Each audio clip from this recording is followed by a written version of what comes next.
सड़क जो है वो अखरोटों के साथ भर गई है। नीचे बंदे ने ऊपर हिला हिला के ये देखे सारे के सारे ये अखरोट।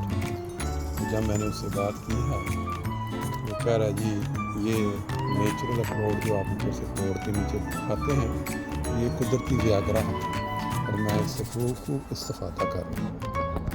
किस तरह जान जोखों पे डाल के कुदरती व्यागरा हासिल करने के लिए कहाँ तरफ से ये देखें इतना छोटा नहीं है।